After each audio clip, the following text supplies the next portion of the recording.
Hello, कैसे हैं आप सब? होप सो बढ़िया ही होंगे। तो स्वागत है आपका अपने यूट्यूब चैनल की अपने जावास्क्रिप्ट सीरीज हाय जावास्क्रिप्ट में। तो कल हमने बात करी थी ऑपरेटर्स के बारे में। आज हम बात करेंगे कंडीशनल्स और फंक्शंस के बारे में। तो कंडीशनल्स क्या होते हैं? कंडीशनल बहुत इंपॉर्टेंट पार्ट है प्रोग्रामिंग का। इसकी मदद से हम क्या करते हैं? डिसीजन बेस्ड कोड लिखते हैं। तो जावास्क्रिप्ट में मेनली चार प्रकार के कंडीशनल्स होते हैं। पहला है if, then else if, then else, then switch statement। तो लेट्स से हम इफ का एग्जांपल लेते हैं। तो const num equal to 10, num is greater than 0, then let's say log num। तो अभी आप यहाँ पे देख रहे हो कि ये कंडीशन जब ट्रू हो रही है तभी इफ की कंडीशन जो है वो एग्जीक्यूट हो रही है। तो यहाँ पे आप देख रहे हो, इस पे हमने प्रिंट कराया है 10। तो ये जो 10 आ रहा है, ये जो यहाँ पे आप 10 देख पा रहे हो, ये 10 कैसे आ रहा है? ये 10 लॉग प्रिंट हो रहा है कि अगर नंबर जो है वो 0 से बड़ा है तो ये 10 आ रहा है। देन इसके बाद हम बात करते हैं एल्स इफ के बारे में। तो एल्स इफ में क्या होगा? एल्स इफ भी इसी का एक पार्ट है। हम कोई दूसरा एग्जांपल लेते हैं एल्स इफ के लिए, कि अगर हम लेट्स से कि किसी की एज जो है वो कुछ सपोज कर लेते हैं, लेट्स से कि उसकी एज जो है वो 30 है, ठीक है। तो अगर किसी की एज 30 है तो सबसे पहले हम उसके लिए इफ कंडीशन लगाते हैं। तो हम यहाँ पे लिखते हैं if age is less than 18, then print क्या करना है? Log you're child. आप बच्चे हो, ठीक है। अगर ये कंडीशन नहीं ट्रू है, आपको एज जो है इज ग्रेटर और equal to 18 and age, sorry, age is less than 60। Operators के बारे में मैंने आपको पहले ही बताया था, आप पिछली वीडियो पे देख सकते हो कि ऑपरेटर्स क्या हैं। तो यहाँ पे क्या होगा कि log you are an adult, then इसके बाद अभी हमारी एल्स की कंडीशन लगेगी। तो एल्स की कंडीशन में क्या हो जाएगा? Log you are senior person, sorry curly braces के अंदर में आते हैं इफ एल्स। तो यहाँ पे मैंने राउंड ब्रैकेट लगा दिया है। तो अभी आप इसमें क्या देख रहे हो कि इफ एल्स इफ की कंडीशन ट्रू हो रही है, इसलिए you are an adult print हो रहा है। यहाँ पे आप देख रहे हो ना, यू आर एन एडल्ट। तो ये क्या हो रहा है कि सबसे पहले इसकी कंडीशन को हम कैसे चेक करते हैं वो मैं बताता हूँ कि इसमें क्या लिखा हुआ है कि अगर एज 18 से कम है तो प्रिंट करो कि तुम चाइल्ड हो। अगर 18 से ज्यादा है या 18 है और 60 से कम है तो प्रिंट करो कि तुम एडल्ट हो। और अगर इनमें से कोई भी नहीं है तो क्या प्रिंट करना है? कि तुम सीनियर पर्सन हो। तो ये हो गया if statement, else if statement और एल्स। अभी हम बात करते हैं। तो कभी कभी क्या होता है कि जैसे कोई बड़ी कंडीशन होती है तो उसमें इफ एल्स एल्स लिखने से काफी कॉम्प्लेक्स हो जाता है, कोड रीड करने में प्रॉब्लम होती है। तो इफ एल्स की जगह में हम स्विच स्टेटमेंट का यूज करते हैं। तो स्विच स्टेटमेंट क्या होता है? जब हमारे पास मल्टीपल कंडीशंस होती हैं एक ही वेरिएबल को चेक करने के लिए, तो हम स्विच स्टेटमेंट का यूज करते हैं। तो इसके लिए भी मैं एक एग्जांपल ले लेता हूं। तो सबसे पहले हम इसके लिए ये कहते हैं कि जैसे इसमें क्या होता है, हम केसेस लिखते हैं, like switch expression, then case value, then उसके बाद जब वो फर्स्ट केस अगर पास हुआ तो ब्रेक हो जाएगा, देन सेकंड केस चेक होगा। तो ऐसे करके ये प्रोसेस होता है। देन लास्ट में क्या होता है? डिफॉल्ट होता है। तो हम एक एग्जांपल लेते हैं स्विच स्टेटमेंट। तो let day equal to Wednesday. तो अभी हम क्या करते हैं? स्विच स्टेटमेंट अब लगाते हैं हम। तो स्विच क्या होगा? डे के ऊपर कंडीशन लग रही है, कर्ली ब्रेसेस के अंदर में आएगा। फर्स्ट केस लिखा जाएगा कि पहला केस क्या है? मंडे, ठीक है। तो फर्स्ट केस क्या है? मंडे है। तो यहाँ पे क्या होगा कि लॉग करेंगे हम, पहला केस मंडे है, देन हम लॉग करेंगे it is first day of week. इसके बाद क्या करना है? अपने को ब्रेक लगाना है। देन इसके बाद क्या करना है? केस 2 लिखना है, ट्यूसडे। सेम प्रोसेस, लॉग करना है, थर्ड केस लिखते हैं वेंसडे। फोर्थ केस लिखते हैं थर्सडे। इसमें कंडीशन लिख देते हैं कि it's a working day. Log then break करते हैं, ब्रेक करने के बाद आगे चलते हैं। केस है हमारा फ्राइडे। फ्राइडे है तो हम लॉग करते हैं कि लास्ट वर्किंग डे है वीक का।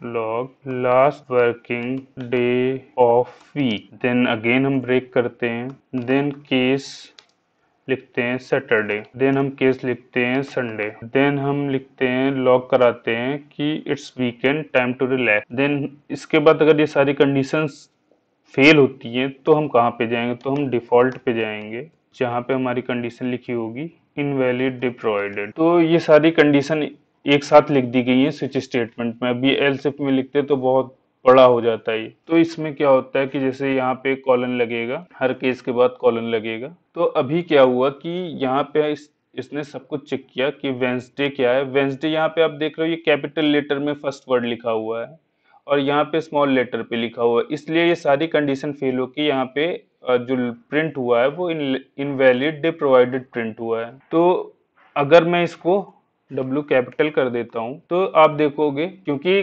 केस वेंसडे में कुछ भी लिखा नहीं हुआ है, इसलिए यहाँ पे कुछ भी ब्रेक नहीं हुआ, तो नेक्स्ट उस पे इसने प्रिंट कर दिया है। अगर हम इसकी जगह में थर्सडे लिख देते हैं यहाँ पे, या वेंसडे पे ही हम कुछ और लिख देते हैं, let's say log it's my birthday. Then इसके बाद ब्रेक करते हैं तो अभी आप देखोगे कि वेंसडे में क्या हुआ, इट्स माय बर्थडे। तो यहाँ पे ब्रेक लगाना बहुत जरूरी है, नहीं स्किप कर जाता है कंडीशन को। तो ये हो गया हमारा स्विच स्टेटमेंट। अब हम बात करेंगे टर्नरी ऑपरेटर के बारे में। टर्नरी ऑपरेटर को मैंने ऑपरेटर की वीडियो में इसलिए नहीं बताया था क्योंकि हम इसमें थोड़ा ज्यादा अच्छे से समझ सकेंगे, क्योंकि ये भी एक तरीके से इफ एल्स जैसा ही है। तो होता क्या है, टर्नरी ऑपरेटर का सिंटैक्स जो होता है इफ एल्स का वो छोटा हो जाता है। तो मैं एक्सप्लेन करता हूँ एक एग्जांपल के साथ में। सबसे पहले हम इसका सिंटैक्स देखते हैं। तो सिंटैक्स क्या है, तो सिंटैक्स है इसका कोई कंडीशन है, अगर वो ट्रू है, एक्सप्रेस ट्रू, तो इसमें जो कंडीशन है यहाँ पे हम कंडीशन पुट करेंगे, इस जगह पे कंडीशन पुट करेंगे और कंडीशन पुट करने के बाद अगर वो कंडीशन ट्रू होगी तो क्वेश्चन मार्क यहाँ पे इफ के तरीके वर्क कर रहा है। जैसे इफ में ट्रू होता है तभी एग्जीक्यूट होता है, तो ये ट्रू होगी तो ये वाले पोर्शन एग्जीक्यूट होगा। अगर फॉल्स होगी, कॉलन यहाँ पे फॉल्स के लिए वो कर रहा है, एल्स के जैसे वर्क कर रहा है, तो यहाँ पे फॉल्स आएगा। तो चलिए इसको एक एग्जांपल से समझ लेते हैं। Const user type equal to admin, user type is not equal to admin, log condition true otherwise condition false. तो यहाँ पे फॉल्स क्यों आ रहा है, ये हमारा क्या है, ये हमारा प्रिंट किया हुआ आउटपुट है। ये जो कंडीशन फॉल्स है ये हमारा प्रिंट किया हुआ आउटपुट है। तो ये क्यों आ रहा है, ये इसलिए आ रहा है कि यहाँ पे हमने नॉट ऑपरेटर लगाया था। ऑपरेटर में मैंने इसको बताया था, तो मैं इसको इक्वल इक्वल कर देता हूँ तो यहाँ पे अभी आप देखोगे कंडीशन ट्रू आएगा। तो मतलब यूजर टाइप क्योंकि एडमिन है इसलिए पहली कंडीशन एग्जीक्यूट हो गई। अगर फॉल्स होता तो ये वाली कंडीशन एग्जीक्यूट। तो इस तरीके से ये होता है टर्नरी ऑपरेटर। तो ये हमने बात कर ली टर्नरी ऑपरेटर के, एक एग्जांपल भी दे दिए उसके लिए। नेक्स्ट बात करते हैं फंक्शंस के बारे में। तो फंक्शंस क्या होते हैं, फंक्शन हम कह सकते हैं फंक्शन एक कोड का ब्लॉक होता है जिसको एक बार डिफाइन करो और कई बार यूज कर सकते हो। ये हमें अलाउ करता है कॉम्प्लेक्स टास्क को ब्रेक कर, कॉम्प्लेक्स टास्क को आप ब्रेक करो स्मॉलर टास्क में और उसको ऑर्गेनाइज वे में लिख सको। तो सबसे पहले क्या आता है, फंक्शन डिक्लेरेशन।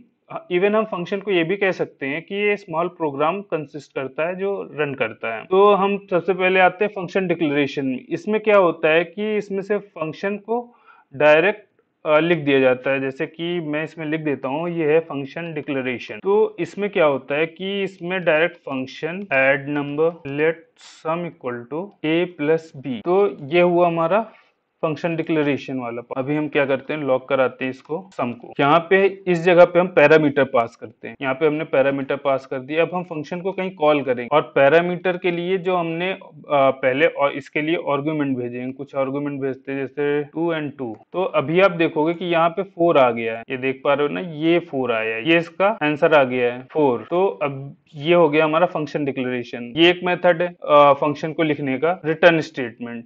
मतलब में रिटर्न करते हैं कुछ डायरेक्टली। जैसे इसमें लेट हमने सम लिखा था उसकी जगह में हम इस फंक्शन से डायरेक्ट हम रिटर्न कर सकते हैं। तो वो मैं दिखाता हूँ कि कैसे होता है रिटर्न फ्रॉम फंक्शन। तो फंक्शन कोई ले लेते हैं मल्टीप्लाई करके, फंक्शन डिक्लेरेशन भी इसी में यूज करेंगे, डिक्लेरेशन वाला ही यूज करेंगे। तो a इंटू बी, अब इसमें अगेन हमको पैरामीटर पास करने पड़ेंगे, तो फिलहाल के लिए मैं लिख देता हूँ a और b पास करेंगे हम, ठीक है। तो हम जब इसको इन्वोक करेंगे, मतलब इसे कॉल करेंगे, तो मैं यहाँ कॉल कर लेता हूँ इसको console.log मल्टीप्लाई, मल्टीप्लाई के अंदर मैं दो वैल्यू भेज देता हूँ, 2 और 2। तो यहाँ पे आप देख रहे हो ये 4 आ गया है, ये 4 जो है ये प्रिंट हुआ है, 2 2 जा 4, 2 इंटू 2 4, तो ये प्रिंट हुआ है, ठीक है। तो नेक्स्ट हम चलते हैं आगे। ये तो हो गया रिटर्न स्टेटमेंट के बारे में।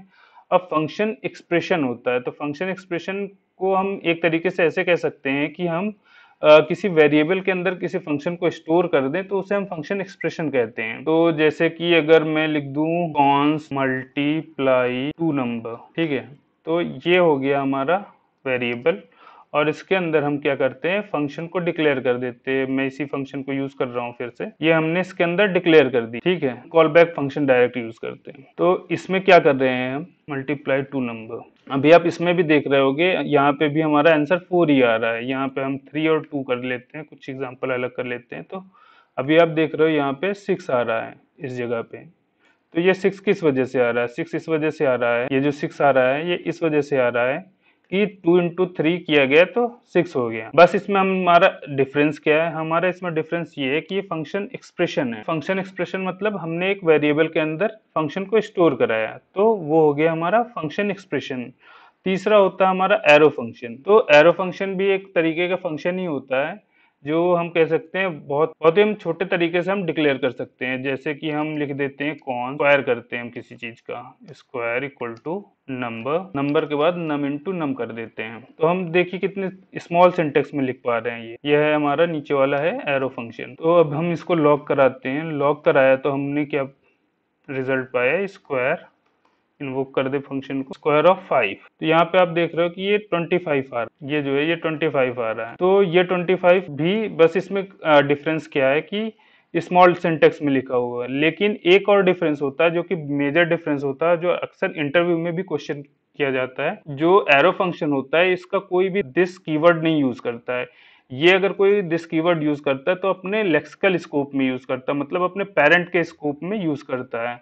तो उसको मैं एक एग्जांपल के थ्रू बता देता हूँ, ताकि आपको कोई इंटरव्यू पे पूछे तो आप जवाब दे सको। Let's say const object equal to, एक ऑब्जेक्ट बना देता हूँ, नेम है एलियन, देन कोई फंक्शन हम डिक्लेयर कर लेते हैं, फंक्शन, ये हमारा कॉल बैक फंक्शन होगा। तो लॉग करते हैं रेगुलर फंक्शन, रेगुलर फंक्शन के आगे हम डाल देते हैं कॉमा करके this dot name, dot name. तो दिस डॉट नेम डाल दिया हमने यहाँ, और इसी एग्जांपल में हम एक और वो कर देते हैं, डिक्लेयर कर देते हैं कि हम एरो फंक्शन को यूज कर रहे हैं। यहाँ रेगुलर लिख देते हैं तो थोड़ा सा ज्यादा क्लियर रहेगा, रेगुलर। और एरो फंक्शन में हम क्या करते हैं, एक फंक्शन को डिक्लेयर कर रहे हैं, एरो फंक्शन में एक फंक्शन को डिक्लेयर कर रहे हैं, कॉल बैक फंक्शन को, जिसके अंदर हम क्या करेंगे, लॉग एरो फंक्शन, फंक्शन यहाँ पे भी हम करते हैं दिस डॉट नेम। अब हम क्या करते हैं, object dot regular function call करते हैं, funct डॉट रेगुलर फंक्शन,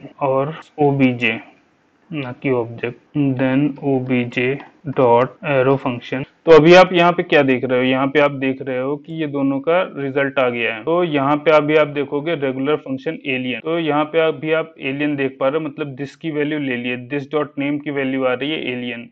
लेकिन यहाँ पे जब आप देखोगे तो दिस डॉट नेम की वैल्यू आ रही है अनडिफाइंड। तो इसने अपने दिस को यूज नहीं किया, इसीलिए कहते हैं कि इसमें दिस कीवर्ड नहीं होता है। ये अपने लेक्सिकल स्कोप को यूज करता है, जिसमें हम कह सकते हैं कि अपने पेरेंट उससे ही ले सकता है। मैं एक और एग्जांपल के थ्रू समझाता हूँ कि कैसे हम इस ऑब्जेक्ट को हम सही कर सकते। अभी हम यूज कर रहे हैं एक और एग्जांपल ले लेते हैं। अभी हम क्या करते हैं, दूसरा एग्जांपल लेते हैं। तो const person arrow equal to this, name पे हम क्या ले लेते हैं, बॉब। इंट्रोड्यूस में करते हैं फंक्शन, फंक्शन में कॉन्स से हेलो इक्वल टू हो जाएगा arrow function, log hello this is this dot name. तो अभी हम इसको कॉल करते हैं पर्सन एरो डॉट इंट्रोड्यूस, तो यहाँ पे हो जाएगा से हेलो। तो जैसे ही हम फंक्शन फंक्शन को लिख रहे हैं उसके जस्ट बाद में हम फंक्शन को कॉल कर देंगे, तो क्या होगा कि वो अपने दिस को यूज करने लगेगा अपने लेक्सिकल स्कोप। तो ये होते हैं एरो फंक्शन। अब लेक्सिकल स्कोप क्या होता है, हम जब पेरेंट के चीजों को एक्सेस कर सकते हैं लेकिन पेरेंट हमारे चाइल्ड की चीजों को एक्सेस नहीं कर सकते हैं। तो एक एग्जांपल दे देता हूँ। अभी आप यहाँ पे देख पा रहे हो कि इसका आउटपुट जो आ रहा है वो 10 आ रहा है। इसका मतलब जो चाइल्ड फंक्शन है उसने एक्सेस कर लिया है पेरेंट फंक्शन, लेकिन लेक्सिकल स्कोप के थ्रू हम इसमें चाइल्ड फंक्शन को एक्सेस नहीं कर सकते। तो चाइल्ड की चीजों को एक्सेस करने के लिए हमें दूसरे तरीके से करना पड़ेगा। तो लेट्स से कि हम एक एग्जांपल ले लेते हैं। अगर हम चिल्ड्रन की चीजों को एक्सेस करना है तो कैसे करेंगे, तो function parents const y equal to 20 return y const result equal to child function childs then log result। और अभी हम फंक्शन को इन्वोक कर देते हैं पेरेंट्स। अभी आप देख रहे हो कि यहाँ पे वैल्यू आ चुकी है 20। तो इस तरीके से हम चाइल्ड कंपोनेंट से भी हम एक्सेस कर सकते हैं पेरेंट कंपोनेंट पे। तो आज के लिए इतना ही।